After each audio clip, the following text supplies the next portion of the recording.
Kung ganito ka pa nga rin gumuhit ng bahay, baguhin mo na yan. Subukan mo naman at panoorin itong aking paraan hanggang dulo at nang sa ganon, magkaroon ka ng idea at mas mapaganda mo pa ang pagguhit ng bahay. Pwede nyo rin itong ipakita sa inyong mga anak at nang sa ganon, magkaroon sila ng idea na pwede nilang gawin just in case magkaroon sila ng assignment or pagguhit sa paaralan. Napakadali lamang ding sundin ng pagguhit na yan. At kung umabot ka sa part ng video kong ito, pwede mo bang paki-like and share? Nang sa ganon, marami ang makapanood. At gusto ko lang i-shoutout si Ma'am Lenore Mapa.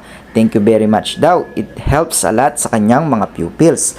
At shoutout din kay Ma'am G. Mogar. Galing naman daw po, no? Sinishare niya daw ang ating mga video sa kanyang anak na grade 3. At shoutout din po kay Ma'am Mercy Gaas from Alamada, Cotabato na palaging nanonood. At lastly kay Ma'am Tonet Wallace from Germany na palagi ding nanonood. Shoutout po sa inyo dyan. At yan, kung mapapansin nyo, patapos na ang ating simple at napakagandang bahay. Ang ayos, di ba?